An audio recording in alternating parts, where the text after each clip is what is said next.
kami di hadapan-Mu. Dipulihkan setiap kami. Engkaulah Raja yang bekerja di tengah-tengah.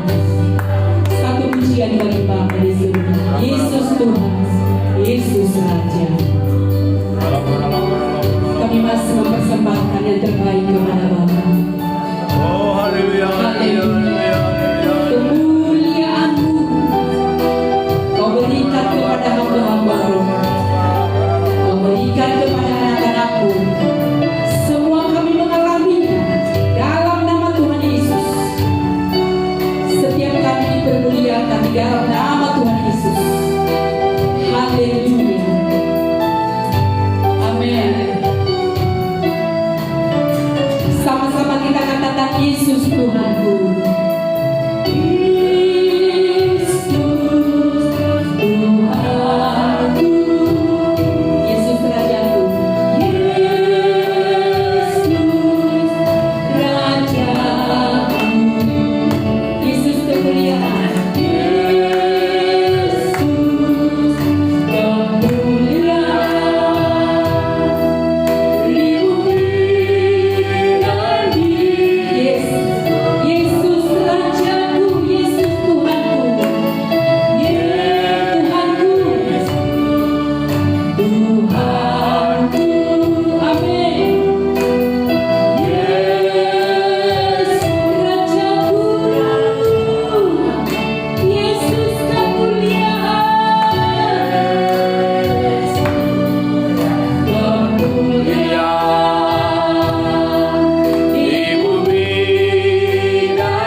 Haleluya Bapa, haleluya.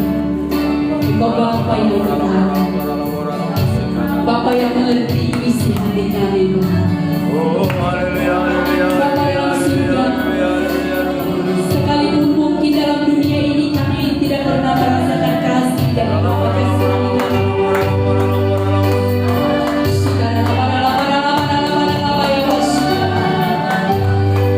Sekalipun kami belum merasakan kasih yang sempurna dari ayah kami, dari Bapa jasmani kami, terima kasih Bapak. tetapi ada Bapa yang kekal yang mengerti.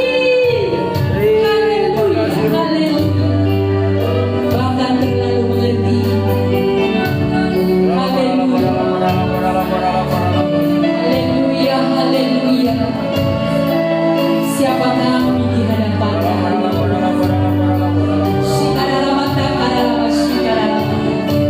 Bapa yang mencukupi, Bapa yang memelihara, Bapa yang tidak membiarkan. Haleluya.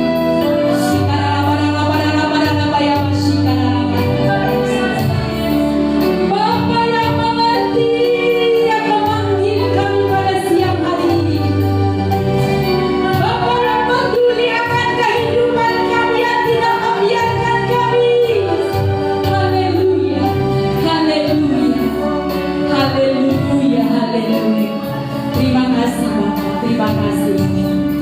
Segala bangsa akan datang, segala bangsa akan merasakan itu Bapa. Segala bangsa akan menerima Bapa, menerima Yesus. Haleluya, haleluya, haleluya. Sehingga kami tidak kekurangan kasih. Yes, yes, haleluya. Oh, segala bangsa akan menerima Yesus sama Tuhan. Sehingga siapa yang datang kepada Yesus tidak kekurangan kasih. Haleluya. Yang datang kepada Yesus Kristus tidak kekurangan kasih. Karena Bapa itu sendiri menyelimuti hati kami, mengerti siapa kami Bapa. Haleluya, haleluya. Dalam hadirat Bapa itu kami menerima segala sesuatu yang kami perlukan. Haleluya. Segala sesuatu yang kami harapkan ada dalam Bapa, dalam Yesus. Sampai kami melihat kemuliaan-Mu bersama dengan kami. Hanya satu lagi pujian. Di tempat di gereja Tuhan, gereja Tuhan disatukan, genapi firman, kemuliaan dinyatakan, kemuliaannya dinyatakan atas segala bangsa. Lawatan Tuhan terjadi di sini. Dari atas. Kemuliaannya telah turun di tempat ini, di tempat gereja Tuhan, gereja Tuhan disatukan, genapi, amin. Kemuliaan dinyatakan atas segala bangsa. Lawatan Tuhan terjadi di sini. Kuasanya, mari bangkit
Bapa segala terang turun di atas kami.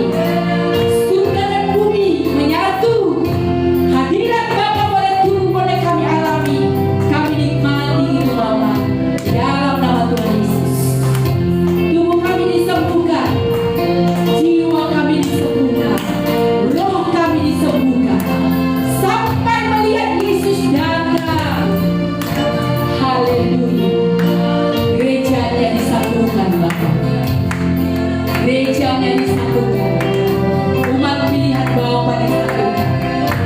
Seorang demi seorang akan lahir di Sion, di pengajaran yang tinggi dalam nama Tuhan Yesus. Terima kasih Bapa yang baik. Haleluya. Terpuji nama Bapa. Ini pujian kami Bapa. Ini sembahan kami kepada Bapa. Berkenanlah Engkau akan kedatangan kami. Engkau ditinggikan, diagungkan lewat pujian penyembahan kami. Di tempat yang maha tinggi, suara kami naik kepada hadirat Tuhan. Damai sejahtera, kekuatan, sukacita di bumi bagi anak-anakmu yang berkenan kepada Bapa. Kemuliaan bagimu di tempat yang maha tinggi. Damai sejahtera, damai, tidak kekurangan sesuatu yang baik yang daripada Bapa di sini. Terpuji nama. Anak-anak kami disembuhkan. Oh, keluarga kami dibaharui. Setiap pribadi dimuliakan di dalam Yesus. Terpuji nama. Sebentar kami akan beria-ria. Sebentar kami akan melompat-lompat. Tanda percaya, tanda ucapan syukur. Yesus yang memegang kendali akan hidup kami. Yesus yang memberikan kemenangan itu atas setiap umatnya. Terpuji namamu Bapa. Kami siap menari-nari bagi kemuliaan-Mu. Bersama dengan saya kita katakan amin. Haleluya. Shalom. Shalom. Haleluya. Bersaksi dulu ya. Umur 10 tahun aku udah kehilangan bapak, ayah jasmani. Oke. Jadi mulai dari umur 10 tahun. Oh, silakan duduk saudaraku, maaf ya. Ya duduk dulu. Puji Tuhan buat hamba Tuhan yang mengingatkan ya. Ketika umur 10 tahun kelas 4 SD, saya kehilangan ayah. Pada masa pas kehilangan saya belum berpikir. Tetapi ketika sudah diantar ke tempat peristirahatannya, lalu berjalan hari demi hari, lalu teman-teman saya memanggil Pak, Bapak, katanya kepada kawan-kawannya. Lalu saya mulai berpikir, loh, orang itu kok manggil Bapak ya? Loh, saya sampai kapan bisa memanggil Bapak? Nah, ini anak-anak loh umur 10 tahun. Lalu saya secara manusia menangis, pergi ke sudut-sudut lah, ke tempat mana yang bisa tidak dilihat orang. Lalu saya menangis, sedih kali hidupku ya, nggak bisa aku rupanya manggil Bapak. Kawan-kawanku manggil Bapak, enak kali orang itu ya. Saya nangis saudaraku. Sampai saya di SMA, sampai saya merantau ke sini, umur 18 tahun lebih kurang. Merantau ke Medan, lahir di Siantar. Lalu atas kasih karunia Tuhan Yesus dikirim penginjil. Dikirim penginjil. Bukan berarti saya tidak pernah gereja waktu di Siantar gereja, tapi saya sungguh tidak mengerti. Sungguh tidak mengerti.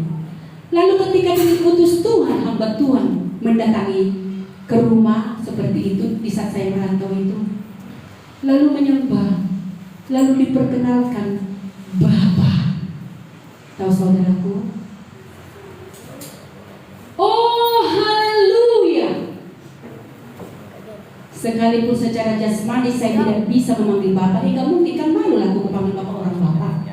Nanti akan diejek lain-lain.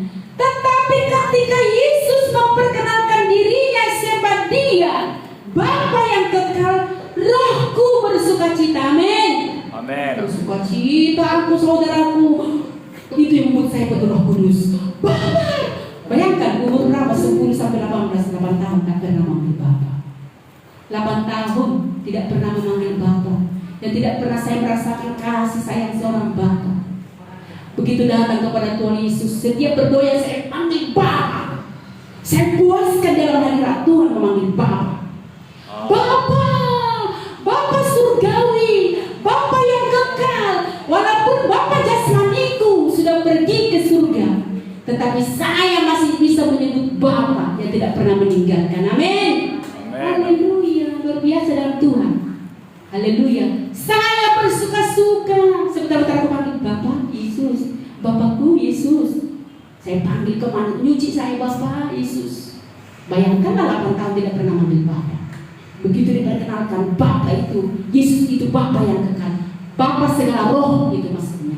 Roh kita, rohku, roh saudara berasal daripada Yesus. Maka dibilang sebutan Bapak itu berasal.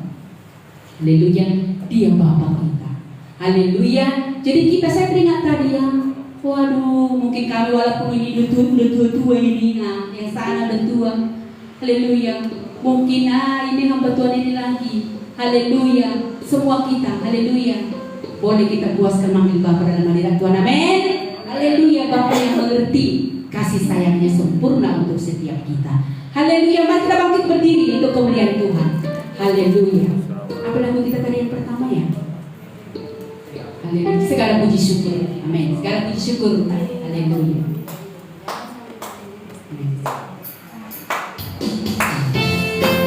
Kami mau bersorak-sorai bagi Bapa. Haleluya.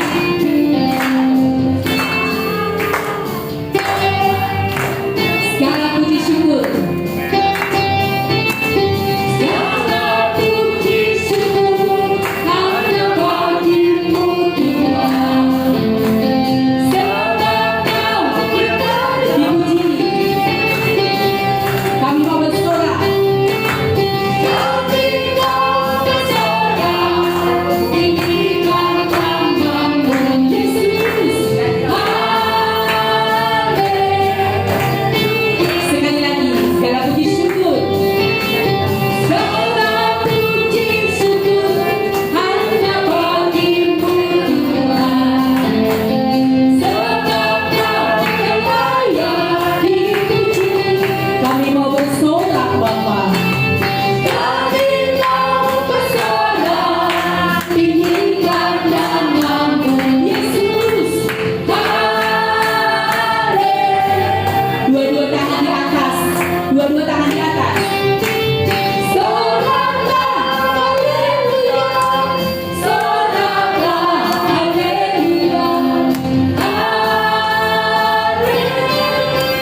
jadilah kuat.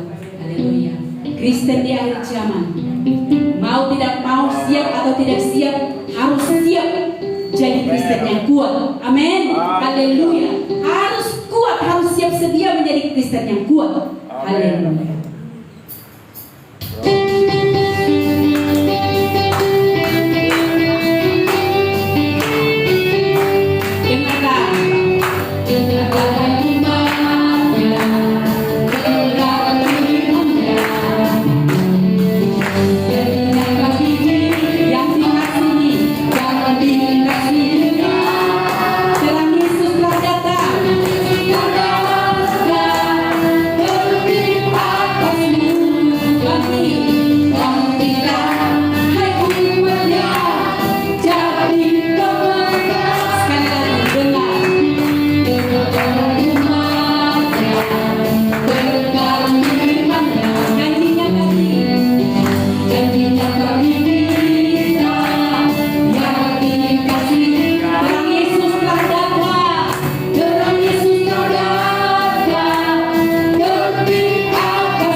Silakan duduk saudara. Haleluya. Karena kenapa di akhir zaman ini, dengar baik-baik untuk kita semua, pemberitaan kedatangan Yesus gempar di mana-mana. Terus apa hubungannya harus kuat? Iblis tahu waktunya sudah singkat. Nah, musuhnya manusia yang mulai dari Taman Eden itu tahu waktunya sudah semakin singkat. Kita harus lebih tahu. Amin. Kita harus lebih tahu.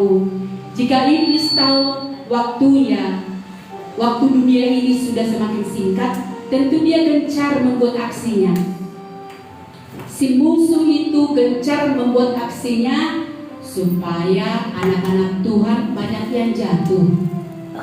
Orang-orang yang tadinya bersemangat, bagaimana lainnya supaya dibuat musuh, supaya dia juga jatuh, supaya hamba Tuhan ini jatuh, anak Tuhan ini jatuh. Banyaklah kawannya nanti di sana. Haleluya. Jadi kita harus waspada. Amin. Jadilah kuat. Jadi tiap hari berkatakan kepada diri sendiri, kuat dalam segala hal. Kuat tidak mudah tersinggung. Kuat tidak mudah sakit hati. Harus kuat. Pribadi anak-anak Tuhan harus kuat. Sekarang ya zamannya kayak apa ya? Kayak api. Senggol sedikit nyala, sampai ada sedikit menyala. Gak cara kebetulan nih. Menyala sobat manusia sekarang. senggol dikit, hayu hajar.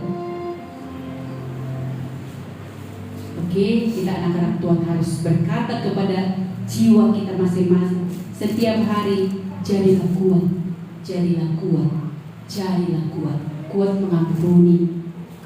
Haleluya, kuat mengampuni. Zaman sekarang kalau nggak kuat mengampuni, dan segala hal membuat tersinggung. Dari segala hal membuat sakit hati.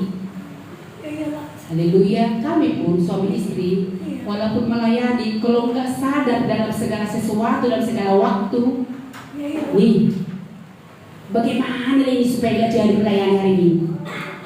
Oke, bagaimana supaya ini tetap berhenti mulutnya, tidak bisa memberitakan firman. Haleluya, dalam segala waktu kita harus berkata kepada jiwa kita, jadilah kuat. Amin, amin. Haleluya. Sebentar kita mendengar firman Tuhan. Haleluya, haleluya.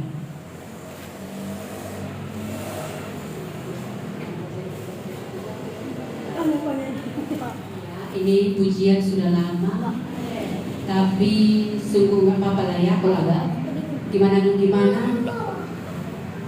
Haleluya, ayolah kita nyanyikan. Haleluya.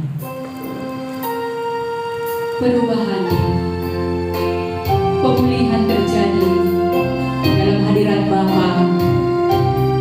Siapapun kita saat ini, jangan pandang dirimu, pandang Yesus yang bisa mengubahkan. Haleluya. Bagaimanapun rusaknya, Tuhan bisa bentuk sesuai dengan kehendaknya. Bila hati terasa berat,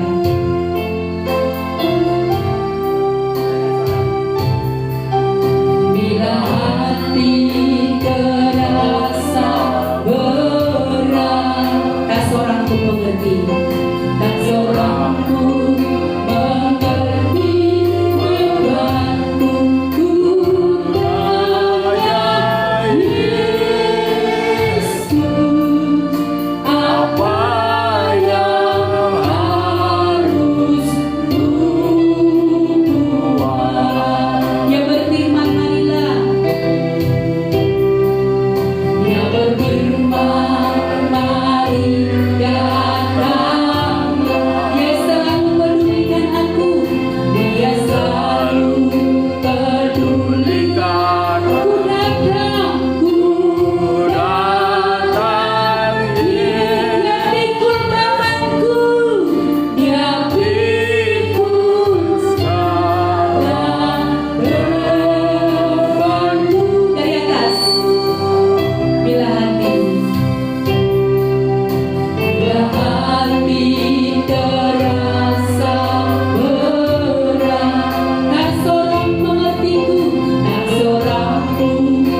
Engkau memulihkan kami lewat mendengar firman.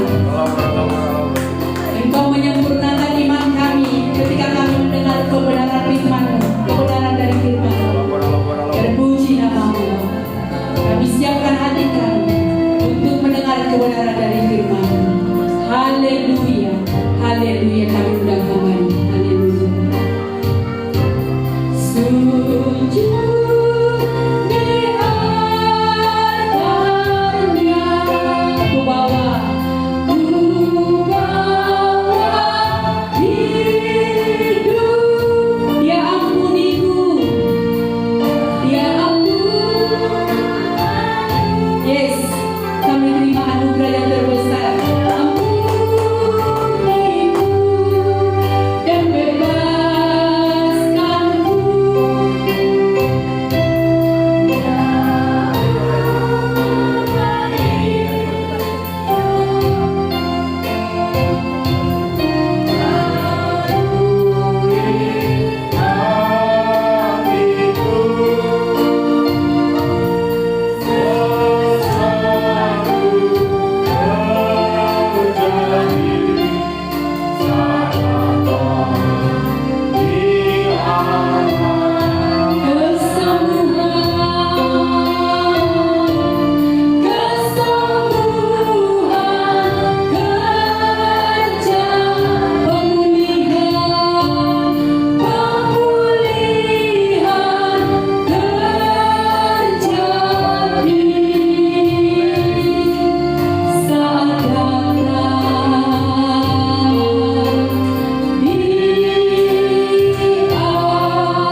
Berikan kemuliaan sekali lagi bagi Yesus. Haleluya, haleluya, Terima haleluya. kasih Tuhan Yesus.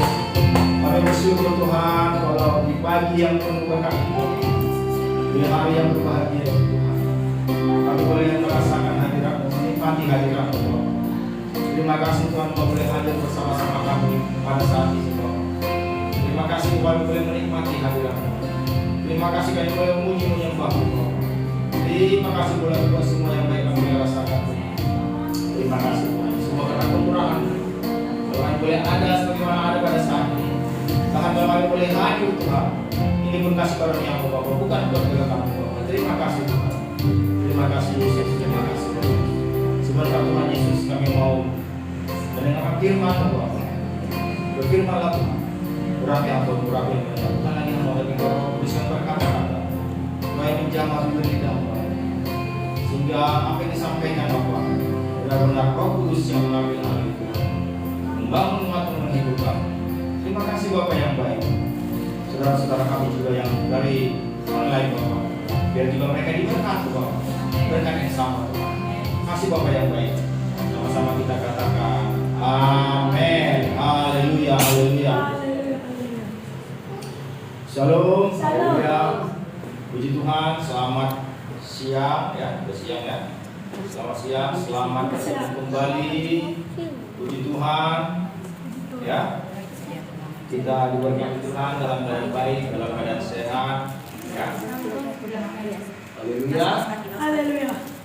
Ya, selamat datang untuk anak kami ya. Selamat datang Tuhan. Puji Tuhan, Tuhan berkati.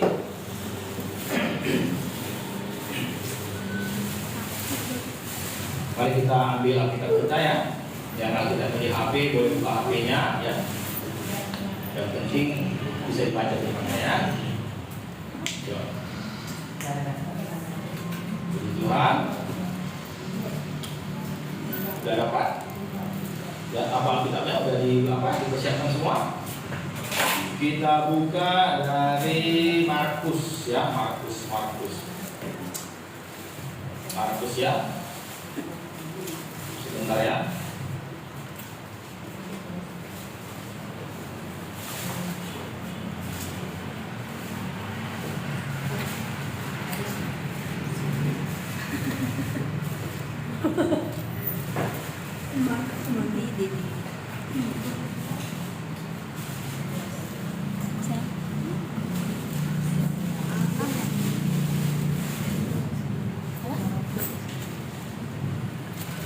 Masih ingat apa Iya, ya. Kenapa perlu saya tanya? Supaya apa yang kita dengar jangan lewat begitu saja, ya. Jangan terlupakan, ya. Jangan terlupakan atau jangan terlewat begitu saja, ya. Ini mari kita lihat. Pintunya jadi buka berkali-kali, Pak. Ya. Beda kali. Ya. Siapa ingat semalam apa ayatnya? Iya, maksud itu apanya? Kata-katanya. Berikanlah. Siapa ingat? Berikanlah kepada Kaisar apa yang menjadi hak Kaisar. Berikanlah kepada Tuhan apa yang wajib kamu berikan kepada Tuhan, ya, puji Tuhan, ya. Haleluya. Itulah firman Tuhan minggu lalu. Jadi apa yang menjadi hak Tuhan, apa kewajiban kita beri kepada Tuhan, yaitu pujian, penyembahan, ya, dan syukur, ya, penyembahan, pujian dan juga syukur, ya. Minggu ini kita belajar firman Tuhan dari Markus pasal 1, ya, Markus pasal 1 di ayat 21, ya. Markus pasal 1 ayat 21. Begini ceritanya, sebelum kita apakah firman Tuhan begini. Minggu lalu, ya, dalam minggu ini kita ada melayani saudara kita yang membutuhkan pelepasan, ya, atau pengusiran roh jahat. Ya, dalam minggu ini, ya, ada kita layani saudara kita, ya. Alangkah baiknya kalau tadi dia bisa datang dan mendengar, jadi dia dapat pemahaman, ya. Alangkah baiknya, ataupun dia kalau bisa dengar online pun bagus, bisa diundang dari live bisa, ya. Jadi bisa dengar dia. Alangkah baiknya, ya. Karena begini, jadi memang doktrin atau pengajaran tentang pengusiran roh jahat itu sangat jarang di gereja, jarang sekali. Kenapa? Karena nggak semua gereja bisa melakukan pengusiran roh jahat. Ya, nggak semua gereja bisa melakukan pengusiran roh jahat. Dan nggak semua gereja juga berani melakukan itu. Sehingga apa? Sehingga apa yang terjadi? Sehingga banyak orang melakukan pengusiran roh jahat bukannya kepada Tuhan datang, malah kepada dukun. Iya. Ya. Padahal dalam Tuhan Yesus pun ada pengusiran roh jahat. Ya. Jadi itu yang mau kita pelajari ini. Bagaimana sebenarnya pengusiran roh jahat ini? Ya, pengusiran roh jahat ini sebenarnya bagaimana? Kenapa saya merasa perlu untuk menyampaikan ini? Karena dalam minggu ini kita ada pelayanan demikian. Dalam minggu ini ada pelayanan yang demikian. Jadi saya berpikir pemahaman kita mengenai pengusiran roh jahat, atau istilahnya sekarang itu bahasa Inggrisnya deliverance atau pelepasan, ya, harus kita paham. Supaya kita jangan diombang-ambingkan rupa-rupa angin pengajaran yang tidak benar, ya. Kita harus paham, ya, bagaimana sebenarnya pengusiran roh jahat itu. Ternyata pelayanan Yesus, ya, di awal-awal mula pelayanannya sudah melakukan pengusiran roh jahat. Bayangkan ini di Markus pasal 1, masih pasal 1 loh, belum masuk pasal 2. Berarti apa? Berarti di awal-awal mula pelayanan Tuhan Yesus sudah melakukan pengusiran roh jahat. Ini masih Markus pasal 1, belum masuk pasal 2. Berarti pelayanan pengusiran roh jahat itu sangat fundamental atau sangat mendasar dalam ajaran Kristen. Jadi kalau orang Kristen tidak mengusir roh jahat, itu baru salah. Yang benar orang Kristen mengusir roh jahat. Bahkan ada di Matius nanti pasal terakhir dikatakan apa? Tanda-tanda ini akan menyertai orang percaya. Mereka akan mengusir roh jahat. Ya, nanti kita lihat, ya, ayatnya, ya. Jadi kita harus paham sebenarnya orang Kristen itu, ya, tidak perlu mengundang pendeta untuk mengusir roh jahat. Kita diberi kuasa kok semua. Kita tidak perlu mengundang pendeta. Tidak perlu. Kita sendiri sebagai orang Kristen punya kuasa, diberikan Tuhan mengusir roh jahat. Ya, ya, orang Kristen. Itu bedanya kita dengan agama-agama lain. Agama-agama lain kalau mengusir roh jahat, mereka harus panggil orang yang punya ilmu-ilmu sakti. Kita enggak. Kita sudah diperlengkapi Tuhan dengan Roh Kudus. Nanti kita lihat ayat-ayatnya, ya, supaya kita paham doktrin mengenai pengusiran roh jahat ini. Kenapa saya merasa tertarik, ya, untuk menyampaikan tentang ini? Karena kita dalam hidup ini ada pelayanan demikian. Jadi maksudku supaya kita paham, ya. Banyak orang Kristen nggak paham, ya, supaya kita paham bagaimana sebenarnya pengusiran roh jahat. Kita buka ayatnya di Markus pasal 1 ayat 21. Ya, Markus pasal 1 ayat 21. Ayo kita buka yuk. Sudah dapat? Saya baca, perhatikan saja. Markus pasal 1 ayat 21 demikian firman Tuhan. Mereka tiba di Kapernaum setelah hari Sabat mulai. Yesus segera masuk ke dalam rumah ibadah dan mengajar. Mereka takjub mendengar pengajarannya, sebab ia mengajar mereka sebagai orang yang berkuasa, tidak seperti ahli-ahli Taurat. Pada waktu itu di dalam rumah ibadat itu ada seorang yang kerasukan roh jahat. Orang itu berteriak, "Apa urusanmu dengan kami, hai Yesus orang Nazaret? Engkau datang hendak membinasakan kami. Aku tahu siapa engkau, yang kudus dari Tuhan, dari Allah." Ya. Tetapi Yesus menghakiminya, katanya, "Diam, keluarlah daripadanya." Roh jahat itu pun mengguncang-guncang orang itu, dan sambil menjerit dengan suara nyaring dia keluar daripadanya. Mereka semua takjub sehingga mereka memperbincangkannya. Katanya, "Apa ini? Suatu ajaran baru?" Ini dia kan. Apa ini ajaran baru? Ya, ajaran baru ini katanya. Ia berkata-kata dengan kuasa. Roh jahat pun diperintahkannya dan mereka taat kepadanya. Ayat 28, lalu tersebarlah dengan cepat kabar tentang dia ke segala penjuru di seluruh Galilea. Haleluya. Ya.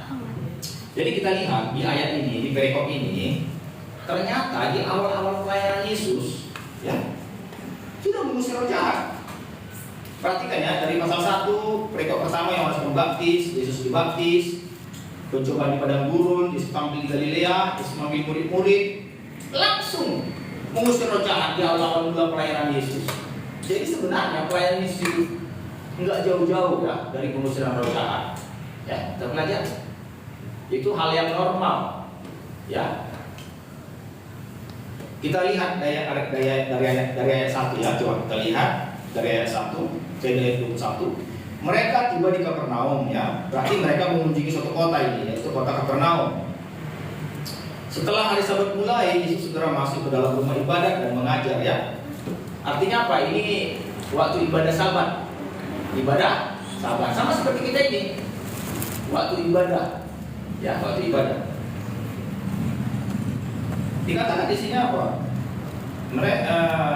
Mereka takjub mendengar dan mengajar, ya. Ayat 22, mereka takjub mendengar pengajarannya, sebab dia mengajar mereka sebagai orang yang berkuasa, tidak seperti ahli-ahli Taurat.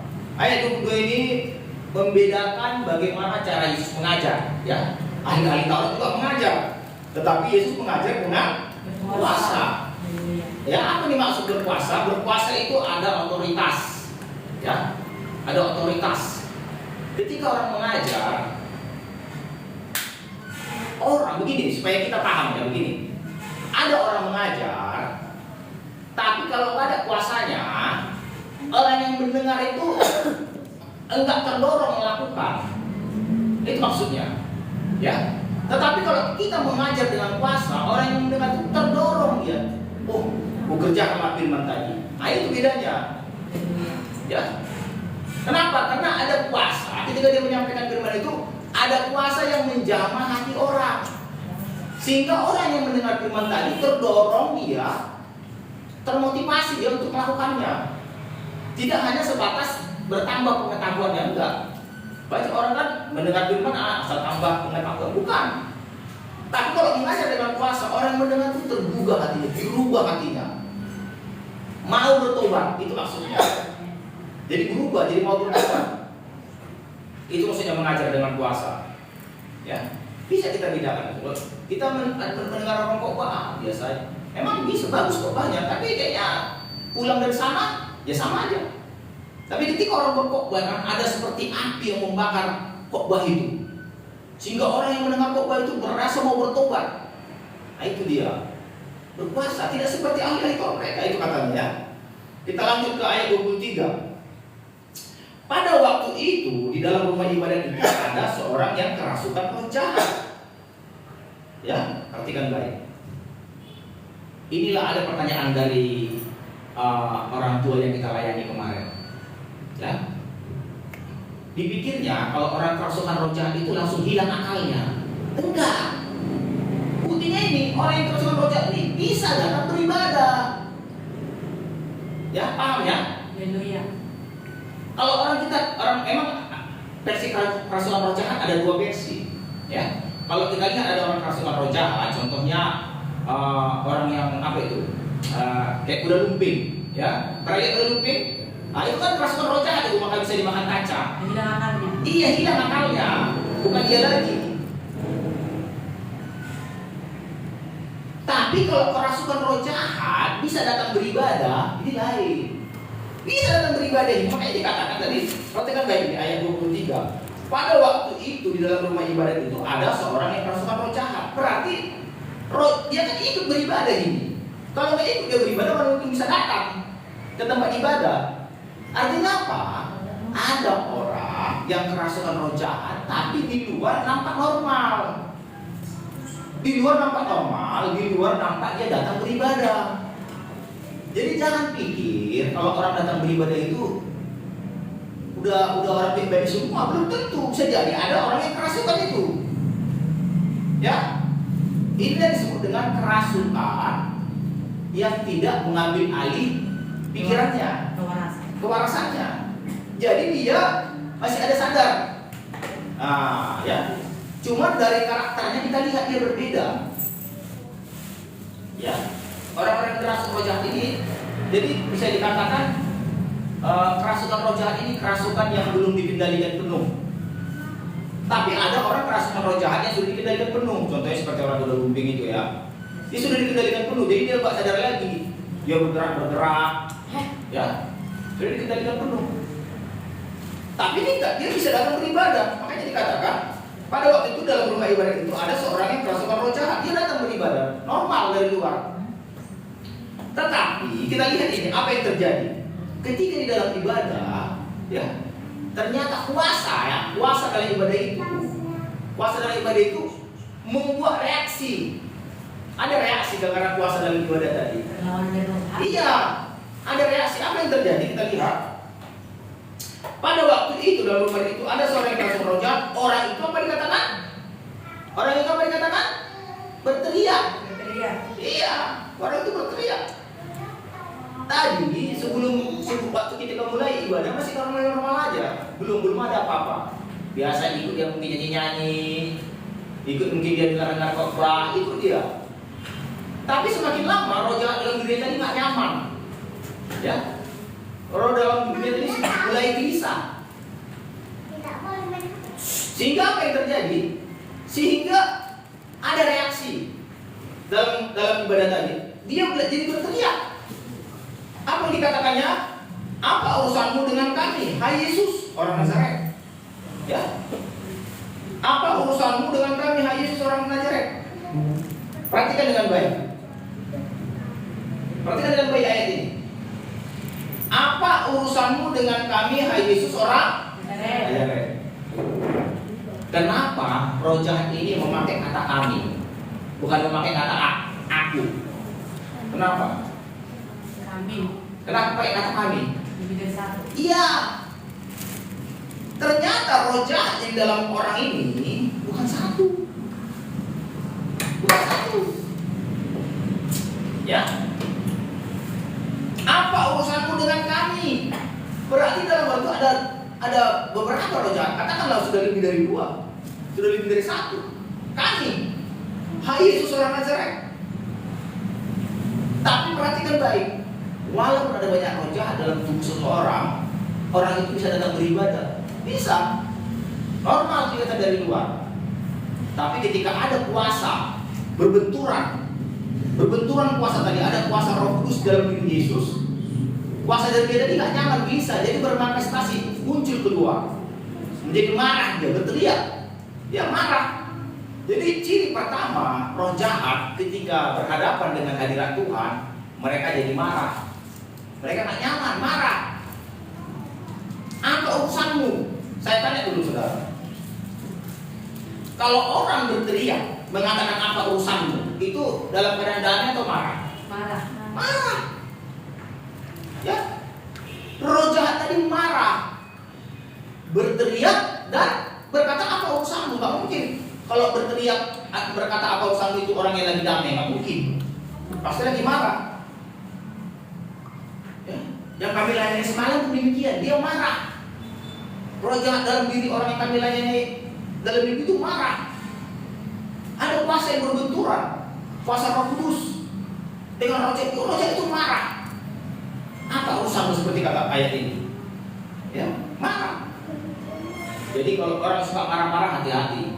Ya, orang yang suka marah-marah, hati-hati. Mungkin itu roh jahat. Ya, yang suka marah-marah, orang marah-marah itu orang yang suka berteriak-teriak. Ya, siapa yang suka berteriak-teriak? Ya, itu ada roh jahat. Karena ayat ini bilang dia berteriak. Ya, hati-hati. Kenapa? Karena orang ini bisa datang beribadah. Jadi jangan pikir orang datang beribadah udah bebas roh jahat. Belum tentu. Kalau orang datang beribadah tapi dia suka berteriak-teriak, suka marah-marah, itu roh jahat dalam tubuhnya. Ya, belum dikeluarkan aja itu, nanti bisa dikeluarkan. Kita lihat nanti ya. Ya. Ada kami layani minggu ini berteriak, marah dia. Ya. Jadi kita harus mengerti bagaimana roh jahat itu. Apa katanya? Apa urusanmu itu kapan? Apa urusanmu dengan kami, hai Yesus orang Nazaret? Engkau datang hendak membinasakan kami. Aku tahu siapa engkau yang kudus dari Tuhan. Artinya apa? Artinya roh jahat kenal siapa yang dari Tuhan. Kenal. Roh jahat kenal siapa yang dari Tuhan. Karena apa? Bertentangan terang dengan gelap. Gelap itu terusik, terganggu dia ada terang. Apa urusanmu? Ya. Terusik dan terganggu karena kalau terang dengan gelap, pasti gelap itu tersingkir gelap itu. Jadi kalau roh jahat di dalam tubuh seseorang, dia kan gelap. Datang orang yang membawa terang, yang membawa roh kudus, membawa terang, dekat sama orang yang ada roh jahat, gelap yang dalam dirinya tadi tersingkir karena terang itu menyinari.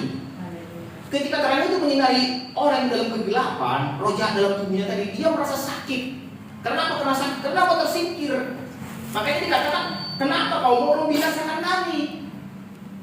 Artinya roh jahat itu merasa tersakiti dia dekat dengan terang. Ya. Kenapa kau mau membinasakan kami? Merasa tersakiti. Jadi perhatikan baik. Orang-orang yang ada dalam roh jahat dalam tubuhnya tidak nyaman dengan orang-orang yang dalam terang. Perhatikan baik. Kalau ada orang yang dalam tubuhnya ada roh jahat, pasti tidak nyaman duduk lama-lama dengan orang benar, orang kudus. Pasti tidak nyaman duduk lama-lama dengan orang yang membawa terang. Pasti tidak nyaman. Ya, pasti gelisah. Tapi kalau orang yang dalam kegelapan, nyaman duduk lama-lama dengan orang yang dalam kegelapan. Karena gelap sama gelap. Tapi kalau dalam terang pasti nggak nyaman. Karena tadi jadi manifestasi dan muncul reaksi. Apa urusanmu? Kau hendak membinasakan kami. Engkau yang kudus dari Tuhan. Kita kalau membawa terang Tuhan, kita kudus. Ya, kalau kita kudus, membawa terang Tuhan. Ya, karena iblis dari kegelapan. Tetapi apa yang terjadi? Di ayat 25 kita lihat. Tetapi Yesus menghentinya. Katanya, diam, keluarlah dari padanya. Ya, ini dia. Yesus di sini sebagai orang yang mempunyai kuasa, punya otoritas. Kalau Yesus tidak mempunyai kuasa otoritas, tidak mungkin dia berani berkata diam. Tidak mungkin. Kalau kita berkata diam, kira-kira itu yang membilang yang di atas kepada yang di bawah atau yang di bawah kepada yang di atas? Di atas kepada yang di bawah. Iya. Contohnya orang tua kepada anak. Iya betul. Bukan anak kepada orang tua yang bilang diam bapaknya. Terbalik. Tapi sekarang terbalik. Anak yang bilang sama bapaknya diam. Ya. Itu dari otoritas tadi itu Pak, tentang otoritas tadi. Iya. Zaman sekarang tergali anak yang bilang diam sama bapaknya. Ya, tapi kenyataannya di sini apa? Bahwa Yesus mempunyai otoritas. Demikian juga kepada kita sudah diberikan kuasa. Ingat Kisah Para Rasul 1 ayat 8. Aku akan memberikan kuasa kepada Kamu. apabila Roh Kudus turun atas kamu. Ya, aku akan memberikan kuasa. Jadi kepada kita sudah diberikan kuasa otoritas. Sehingga kita bisa berkata diam kepada roh jahat. Tuhan Yesus berkata diam. Ya. Jadi kalau ada roh jahat bicara, roh jahat itu jangan dilihat-lihat ngomong. Ya, suruh diam aja, suruh usir keluar. Jangan tanya-tanya, kau dari mana? Dari mana asalmu? Ngapain mau? Gak usah tanya-tanya itu, gak usah. Yesus gak perlu tahu itu. Ya, diam keluar. Dari mana asalmu? Pernah kayak gitu? Siapa namamu? Peristiwa pelepasan. Ditanya Yesus, kau dari mana? Oh, aku dari sini. Alamatku di mana? Katanya. Aku dari Opung Sianu, katanya. Ada kayak gitu. Oh, nambungnya Sianunya aku katanya, kan gitu. Jadi diskusi dia sama setannya. Sebenarnya kita nggak perlu diskusi sama setan ya, nggak perlu. Nggak perlu orang kerasukan, nggak perlu tanya-tanya. Kita ikuti teladan firman Tuhan. Orang yang kerasukan atau manifestasi roh jahat tidak perlu tanya-tanya. Suruh aja diam, suruh keluar, selesai. Ya, kenapa? Kita tidak ada urusan dengan kegelapan. Kegelapan tidak ada urusan dengan terang. Terang-terang, gelap-gelap. Ya, ada urusan kita. Jadi kalau ada roh jahat, kita suruh diam. Karena kita punya otoritas. Ya, tidak perlu apa urusanmu, nggak perlu kita jawab urusan kita ya. Urusan kita menyuruh dia diam dan menyuruh dia keluar. Tetapi apa yang terjadi kalau otoritas kita kurang? Roh jahatnya disuruh keluar nggak mau, disuruh diam pun nggak mau. Nah itu repotnya. Malah yang mengusir diterjang, ya kan? Babak belur yang mengusir. Kalau kita kurang otoritas, ya. Kalau kita kurang otoritas, kita kalah. Tapi kalau kita punya otoritas, punya power, ya. Bahasa Inggrisnya power itu. Bahasa Yunaninya dunamis. Otoritas, kuasa, itu maksudnya. Kalau kita kurang kuasa, pasti kita kalah. Pasti kita kalah. Sama seperti apa gitu? Seperti katakanlah kendaraan bermotor, ya, mobil atau kereta atau apa. Kan ada lengket-lengket lumpur di mobil-mobil di apa kita sepeda motor kita atau mobil kita kan lengket lumpur. Jadi kita kan menguji kan. Kalau tekanan airnya di selang kita pelan, bisa nggak keluar lumpurnya? Nggak bisa kan? Jadi tekanan airnya harus kuat. Itulah macam kayak di dosmer itu kan. Tekanan airnya kuat, semprot ini langsung lepas semua lumpur-lumpurnya. Jadi kayak gitu, ada kuasa tekanannya itu maksudnya. Jadi kalau kita bilang, diam, keluarlah setan, kita bilang, lembek kali airnya, nggak ada airnya tekanannya ini, nggak mau keluar dia. Tapi kalau kita punya otoritas, diam, keluarlah, ya langsung keluar setannya. Ya. Istilahnya apa itu istilahnya? GPL. Tahu GPL? Enggak pakai lama, ya, enggak pakai lama keluar setan. Cepat. Kalau kita punya otoritas, punya kuasa. Sehingga apa yang terjadi? Kita lihat ayat 16, ayat 26. Apa yang terjadi kalau kita punya kuasa seperti Tuhan Yesus? Apa yang terjadi? Roh jahat itu mengguncang-guncang orang itu dan sambil menjerit dengan suara nyaring dia keluar dari mana? Ya, roh jahat tadi keluar. Roh jahat tadi keluar.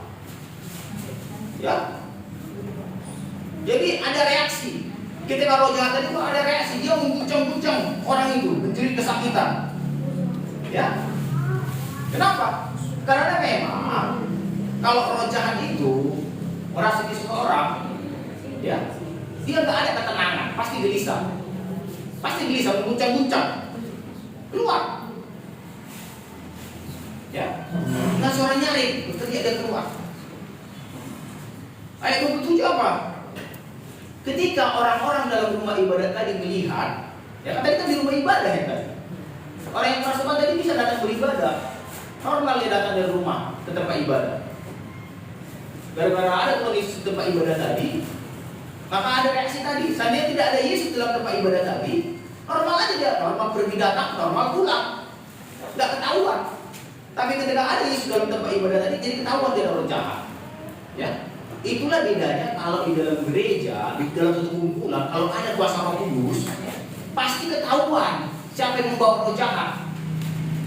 Tapi kalau di gereja itu nggak ada kuasa Roh Kudus, sudah ketahuan. Orang yang datang tadi bawa roh jahat, pulang pun tetap bawa roh jahat.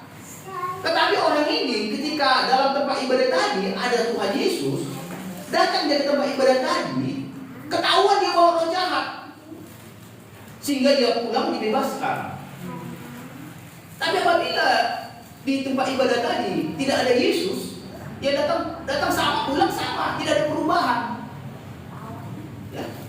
Perhatikan, orang yang bergereja bertahun-tahun tidak ada perubahan dalam karakternya, ya, berarti tidak berjumpa dengan Yesus di tempat ibadah itu. Kalau orang yang berjumpa Yesus dalam tempat ibadah itu pasti berubah karakter, pasti berubah seperti ini. Ketika orang tadi datang ke tempat ibadah itu, dia datang membawa roh jahat, tetapi ketika dia pulang dia sudah dilepaskan. Ya, itu gunanya tempat ibadah.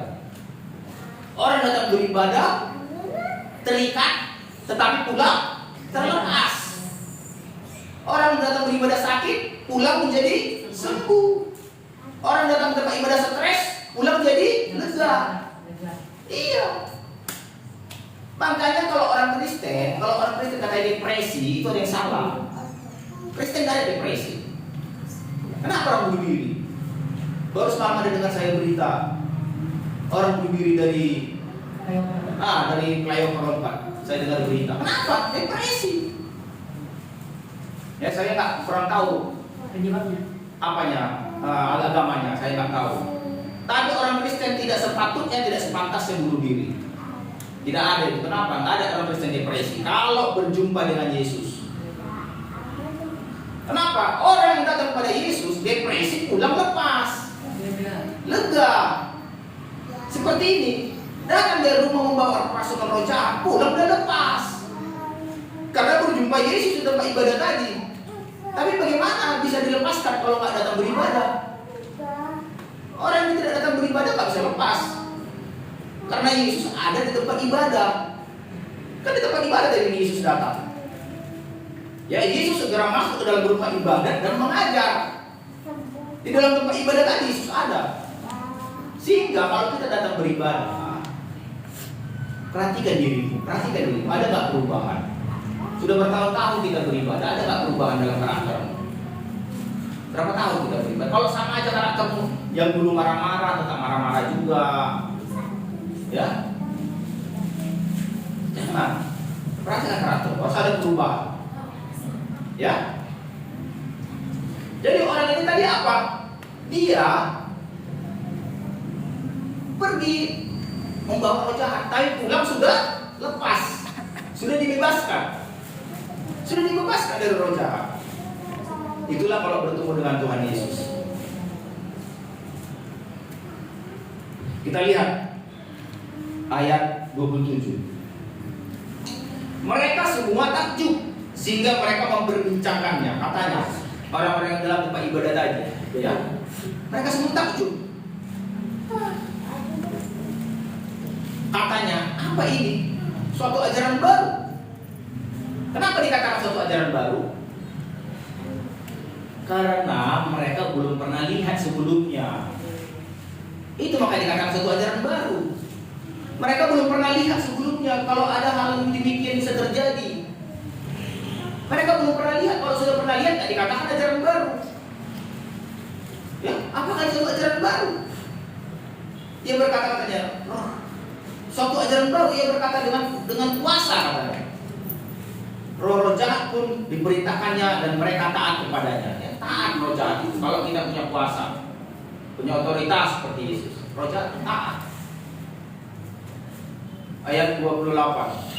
Lalu tersebarlah dengan cepat kabar tentang dia ke segala penjuru di seluruh Galilea. Apa artinya? Penginjilan kalau mau cepat tersebar, mengusir roh jahat.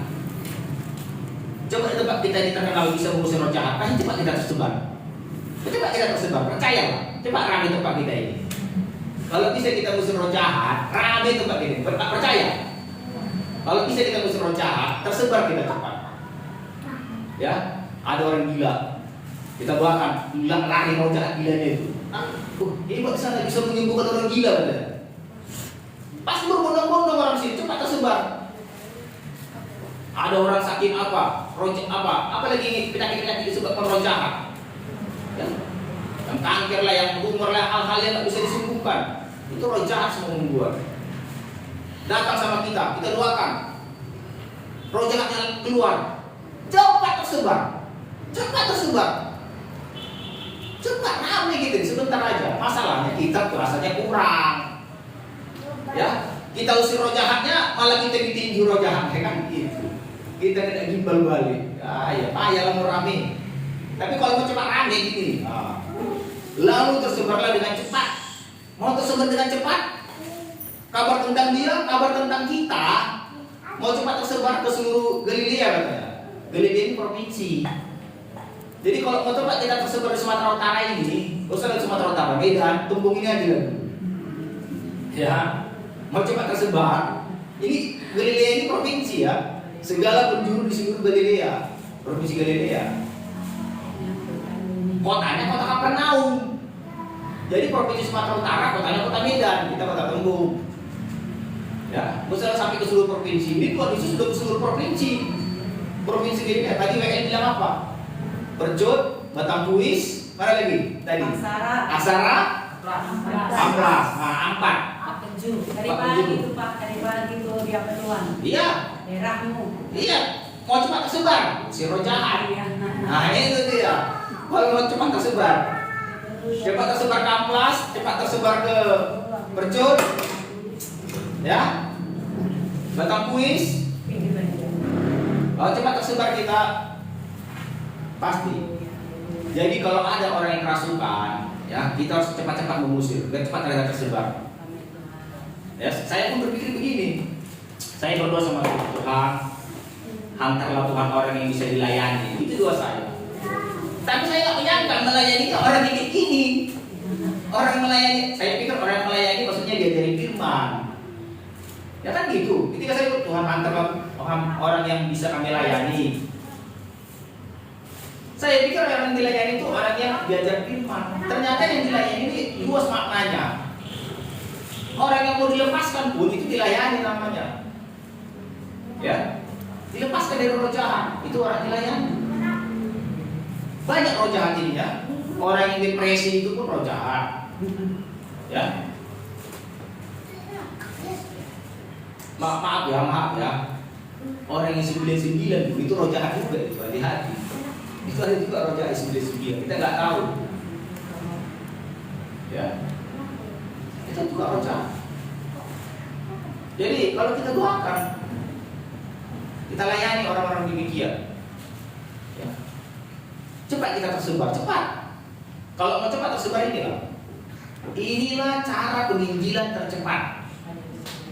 Kalau mau cara penginjilan yang normal, ya dengan cara kenyamanan beribadah, itu yang normal. Contohnya tempat ibadahnya nyaman, ber-AC, tempat yang udah dijangkau, lokasi strategis, ya, orang yang ramah-ramah, baik-baik, ya. Ada itu tempat ibadah saya pernah datangi, pulang ibadah dikasih bolu, kasih susu, ada yang gitu tempat ibadah.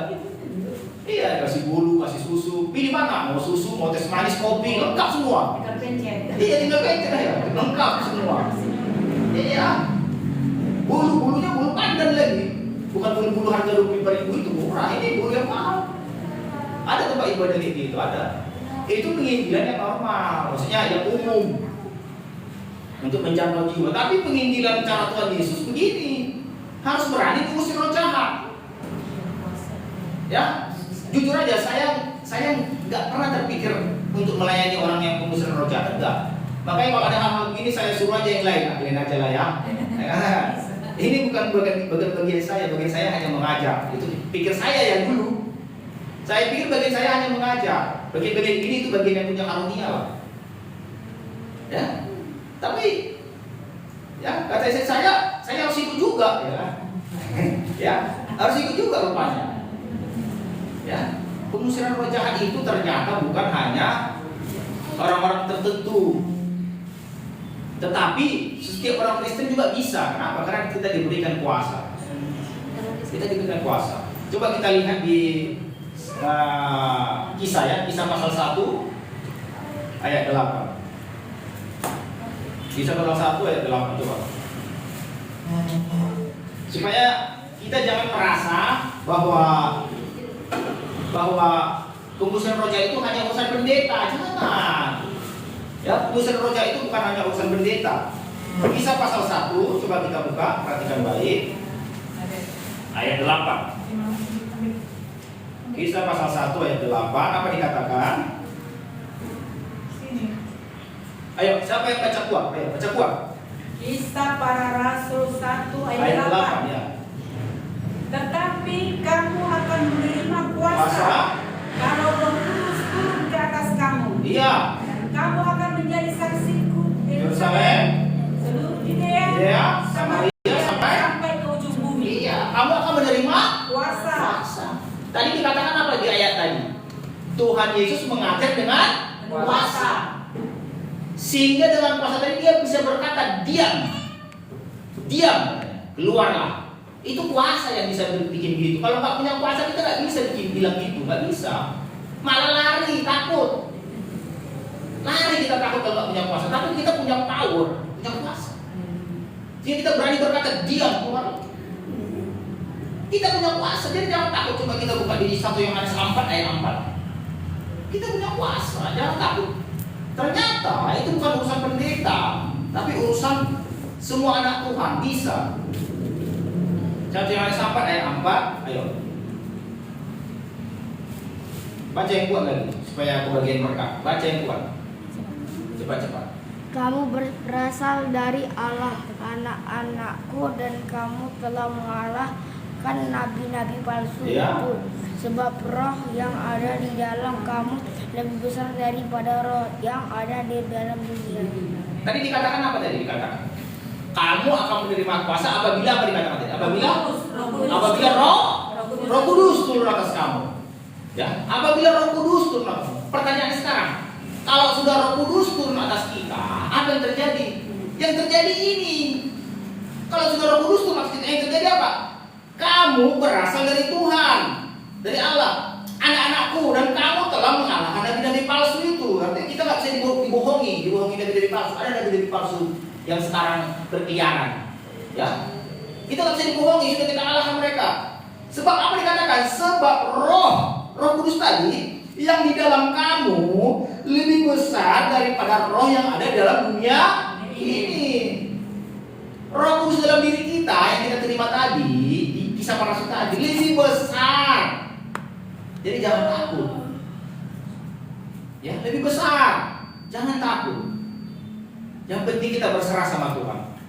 Berserah sama Tuhan, berdoa dulu, berdoa. Doa dulu, Tuhan, kami mau melayani sertai Roh Kudus, begitu. Ya. Karena kalau tanpa doa kita jangan merasa hebat. Ya, dengan Roh Kudus. Yang ketiga apa? Yang kedua, selain Roh Kudus, kita juga harus membawa pedang firman untuk memotong roh jahat itu. Ya. Matius 4 ayat 10. Matius 4 ayat 10. Matius 4 ayat 10. Dengan kuasa Roh Kudus dan kuasa firman. Ya, kita pakai firman juga. Sehingga roh jahat tadi keluar. Kita pakai juga firman. Matius pasal 4. Ayo baca kuat lagi. Sudah kebagian siapa? Matius pasal 4 ayat 10.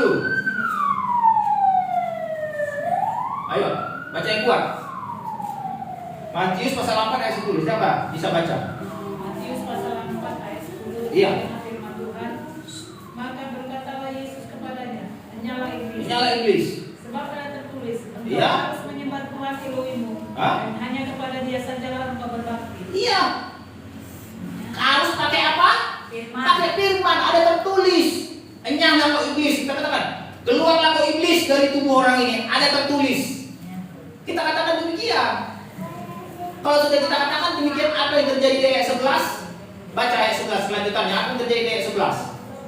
Lalu iblis meninggalkan dia. Iya. Iblis tadi dulu apa? Lari keluar, tinggalkan kalau kita pakai firman. Lalu iblis tadi meninggalkan dia, dan lihatlah malaikat-malaikat datang melayani Yesus.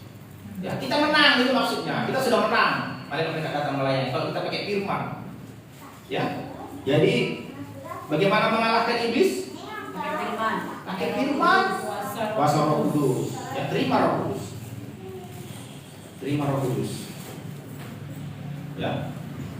Karena ternyata ya kita nggak bisa mengusir setan dengan kekuatan kita, nggak bisa. Karena begini ya, kita jangan mau dibodohi, jangan mau dibodohi. Orang yang kerasukan, perhatikan baik, orang yang kerasukan tidak bisa sembuh dengan psikologi. Jangan pikir bisa sembuh orang yang kerasukan yang dengan psikologi, enggak. Bisa cek di Google, di YouTube nanti. Sudah ada penelitian, tidak ada orang yang pernah sembuh ke psikolog, nggak ada. Psikolog sendiri pun sudah mengakui, ditanya para psikolog, ada pasien yang pernah kau sembuhkan? Tidak ada. Nggak ada pasien sembuh ke psikolog, nggak ada. Menenangkan saja. Iya, itu namanya terapi, itu terapi. Terapi itu bukan sembuh. Nggak ada orang sembuh ke psikolog, jangan mau dibodohi. Roh jahat itu roh, entitas. Harus dikeluarkan. Kalau nggak dikeluarkan tetap di dalam. Kalau di terapi, psikolog itu hanya ada sesi-sesi bicara-bicara, psikiater, ya. Nggak ada orang pernah sembuh kalau apa? Nggak ada. Ada orang yang banyak uangnya, miliaran, depresi, bunuh diri juga. Kalau nggak bisa sembuh, psikolog lah. Nggak ada. Jangan mau dibohongi. Roh jahat harus dikeluarkan. Ya.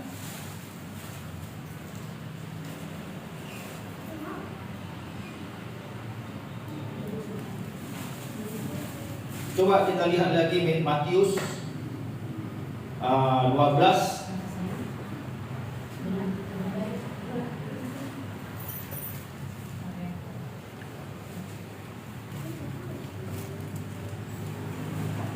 Matius 12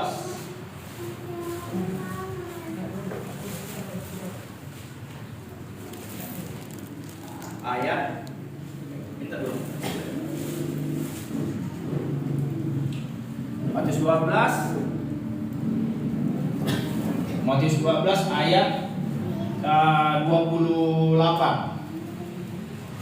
Matius 12 ayat 28. Ayo, Matius 12 ayat 28. Baca yang kuat dulu, yang belum. Matius 12 ayat 28. Ya. Tetapi jika aku mengusir setan dengan kuasa Roh Kudus, maka sesungguhnya kerajaan Tuhan sudah datang kepadamu. Iya. Tetapi jika aku, kata Yesus, mengusir setan dengan kuasa Roh Kudus, Roh Tuhan, Roh Elohim, Roh Allah, maka sesungguhnya kerajaan Tuhan sudah datang kepadamu. Jadi kerajaan Tuhan itu sudah ada di tengah-tengah kita. Kalau roh jahat sudah diusir. Ya, jangan merasa kerajaan Tuhan ada di tengah-tengah kita kalau roh jahat masih ada. Jangan. Ya, tidak bisa. Roh jahat harus terusir dengan kuasa Roh Kudus. Baru kerajaan Tuhan bisa ditegakkan. Mau kita tegakkan kerajaan Tuhan di tembung ini. Usir roh jahat di tembung ini. Apa roh jahat di tembung? Roh perjudian. Roh perjudian ada di sini. Roh narkoba, roh pelahap macam. Kalau mau kerajaan Tuhan ditegakkan di sini, kita usir itu, kita ikat. Tapi kalau kita nggak kuat, kita nanti bawa belum. Harus hati-hati, bawa belum. Harus kuat. Ada orang kayak gitu. Saya bersaksi dulu ya. Ada kayak gitu teman saya. Mereka 2 keliling. Naik kereta 2 keliling dari Tumbong putar. Di kereta orang itu sambil berpasar roh, sambil meningking roh jahat. Roh jahat kami ikat roh. Mau berjudi roh ini pulang ya. Berkeliling 2 jam waktu berdua berkeliling. Pulang ke rumah tampar istrinya, Pak. Saya juga saksi kayak gitu. Ditampar istrinya. Lebih 10 tahun menikah gak pernah menampar istrinya. Tapi pulang mendoakan keliling itu bisa ditampar istrinya. Terkejut. Kenapa bisa terjadi? Serangan balik. Kita harus kuat mau ada peperangan rohani. Kalau kita gak kuat ada serangan balik.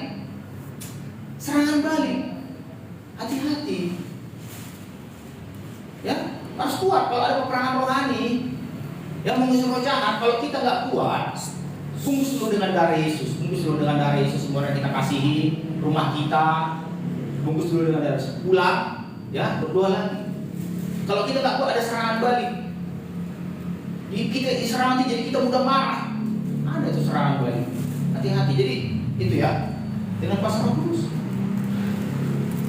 Baru yang terakhir apa? Yang terakhir Matius 12 di ayat ini ya.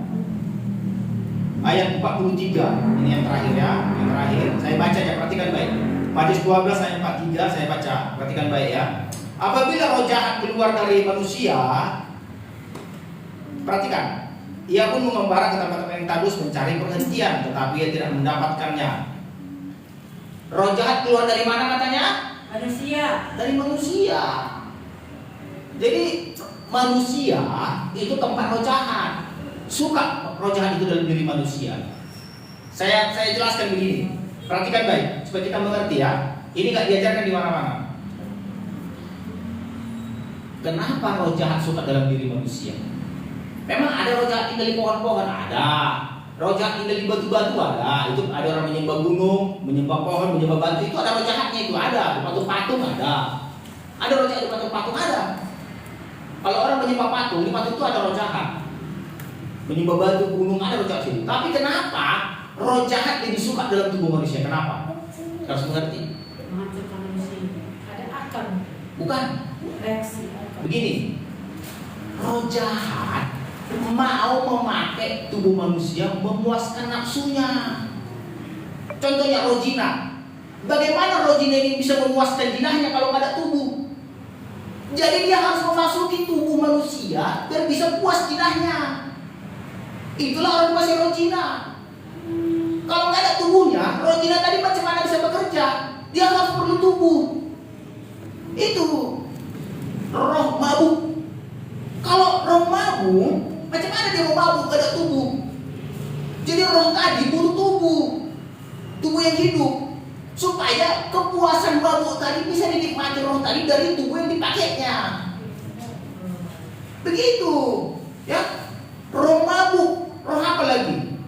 Narkoba, zina, roh mencuri. Kenapa mencuri? Mana bisa orang mencuri kalau gak ada tubuhnya? Dia perlu masuk ke tubuh orang. Jadi tubuh tadi dipakai mencuri. Roh merampok, ya. Segala roh, segala dosa itu ada roh di belakangnya. Bagaimana roh tadi memuaskan dosa tadi? Itu pakai tubuh, ya, memakai tubuh. Roh gosip. Macam mana roh mau menggosip kalau gak ada tubuh?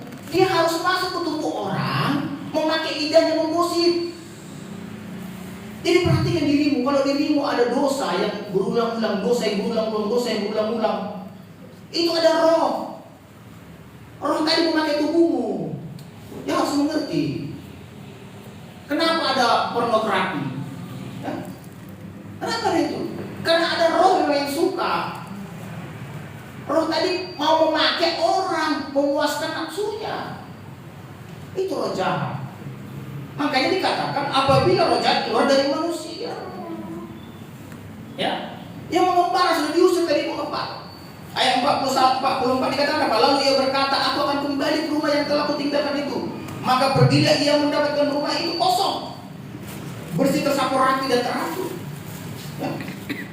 Lalu keluar dan mengajak 7 orang lain lebih jahat daripadanya, dan mereka masuk berdiam di situ. Ya, suka roh jahat sama tubuh manusia.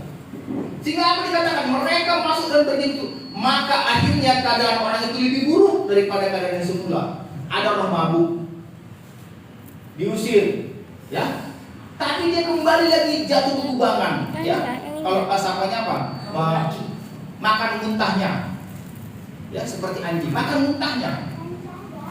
Ya, kembali lagi, sudah pernah lepas dari situ tapi kembali ke situ lebih buruk. Saya kenal ada orang itu dulu pemabuk, bertobat, mabuk lagi lebih buruk.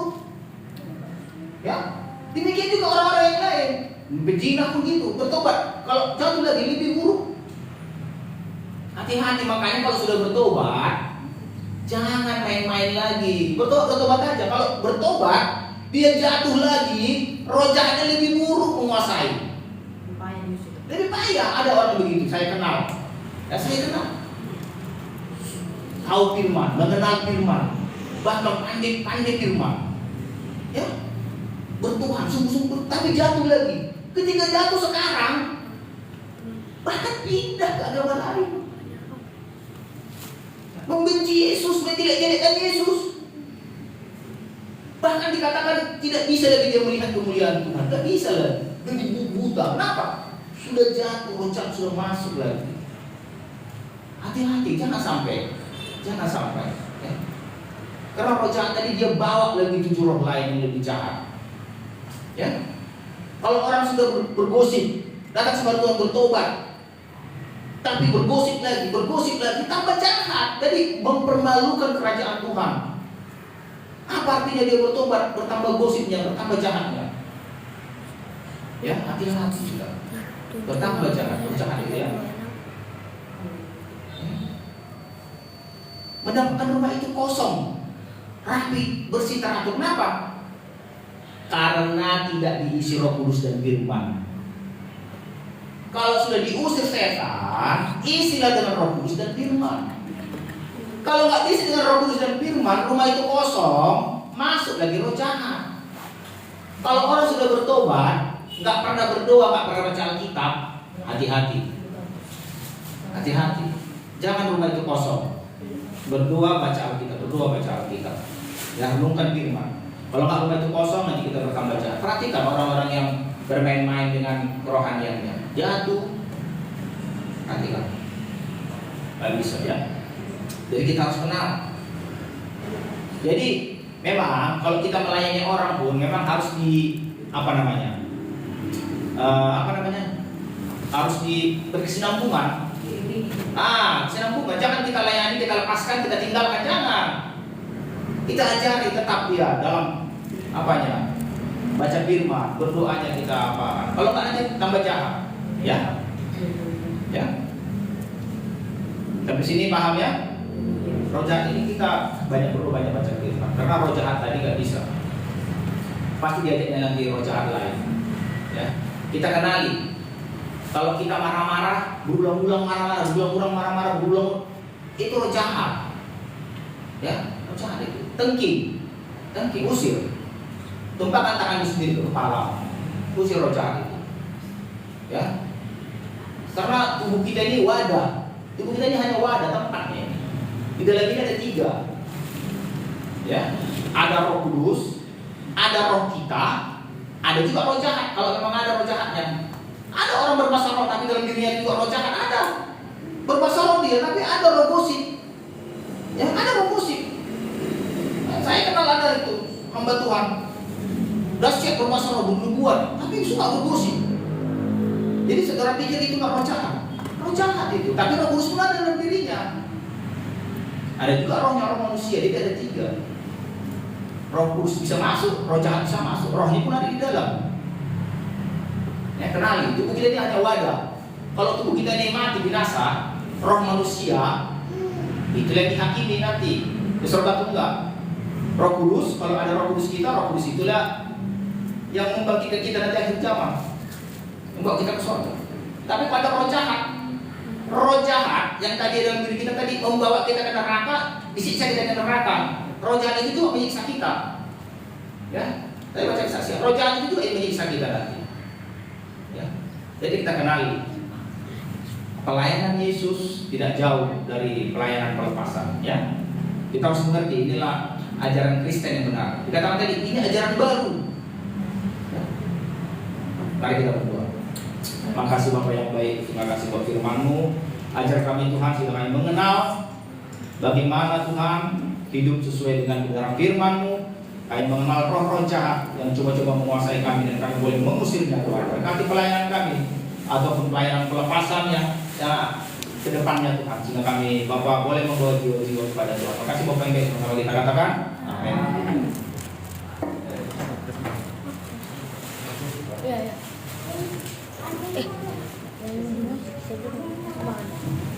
Haleluya. Shalom untuk kita semua. Haleluya, puji Tuhan untuk firman Tuhan yang mengajari kita kalau Yesus mengusir musuh, kalau Yesus mengusir setan, berarti pengikut-pengikutnya juga mengusir setan. Amin. Haleluya. Tetapi ada dulu yang berkata kepada saya seperti ini, Ibu, itu hanya berlaku di zaman rasul-rasul. Ada yang berkata, kita tidak perlu lagi seperti itu. Banyak, bukan hanya sekadar ada. Ada yang berkata, banyak yang berkata, hal itu dilakukan hanya di zaman rasul-rasul. Kalau sekarang tidak perlu lagi seperti itu. Nah, tetapi nanti ya tugas kita masing-masing ada ayat firman Tuhan. Ada ayat firman Tuhan. Yesus sendiri berkata seperti begini,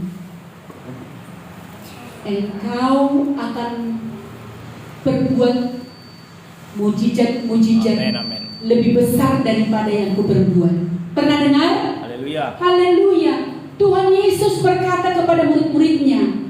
Tuhan Yesus mengingatkan kepada murid-muridnya bahwasannya sesudah Yesus nanti disalibkan, dikuburkan, dibangkitkan, naik ke surga, Yesus mengingatkan hal-hal yang lebih besar, hal-hal yang lebih besar akan engkau perbuat. Artinya pelepasan, mengusir roh jahat berlaku sampai zaman sekarang. Amin. Berlaku sampai zaman sekarang. Nah, itu pentingnya. Haleluya. Jadi itu tadi firman Tuhan katakan, orang yang dirasuk roh jahat itu ada yang sudah menguasai penuh seseorang, membuat kewarasan seseorang itu tidak ada lagi. Tetapi ada roh jahat yang merasuk seseorang masih belum menguasai sepenuhnya. Nah, berarti ada dua tipe ya. Ada roh jahat. Kalau di Alkitab ya orang-orang yang di kuburan itulah. Waktu Tuhan Yesus lewat kan, legion katanya. Arti legion itu sungguh banyak roh jahat di dalam diri seseorang, membuat seseorang itu tidak waras lagi, membuat dia tidak sadar sudah tinggal di kuburan. Maaf kata, membuat dia sudah tidak berpakaian. Itu legion di dalamnya. Nah, arti legion banyak roh jahat. Tetapi pernahkah saudara menjumpai orang Kristen pelayan? Nah, kalau di perkumpulan bisa kita katakan hebat, luar biasa. Tetapi sungguh bisa kita lihat ciri-ciri. Nah, ciri-ciri orang yang ada roh jahatnya. Nah, salah satu ciri-ciri orang Kristen yang masih ada roh jahat dalam dirinya, suka mengadu domba. Saya sungguh ketemu dengan orang yang seperti ini. Setiap orang-orang yang dekat dengan dia selalu dibuat berantem. Padahal kalau di gereja, aduh gak tahu kita bilangnya kayak mana. Iya, tetapi di kehidupan sehari-hari, si A berantem dibuat aja dengan si B, si C berantem dengan si D. Haleluya. Orang-orang yang seperti itu firman Tuhan katakan, jauhi. Jauhi. Jika engkau menemukan satu pribadi yang berkata anak Tuhan, bahkan mungkin berkata pelayan Tuhan, tetapi di kehidupannya sehari-hari tidak pernah membuat damai. Enggak pernah membuat damai. Enggak pernah. Selalu bikinnya orang berantem. Nah, jadi bisa kita lihat ya ciri-cirinya. Jadi kita yang ada di sini, haleluya, puji Tuhan, tetapi firman Tuhan mengajak kita, anak-anak Tuhan harus pembawa damai. Berarti kalau kita pembawa damai, berdamai kita buat si A dengan si B, ada Roh Kudus dalam diri kita. Amin. Kebalikannya, kalau satu orang membuat berantem, ada roh setan. Tetapi jika di dalam diri kita ada Roh Kudus, kita buat orang lain berdamai. Haleluya. Terpuji nama Bapa di surga. Sungguh ya, seperti firman Tuhan tadi itu, haleluya, benar kami mengadakan pelepasan. Hari pertamanya sekolah pertama bagi kami 5 lawan 1.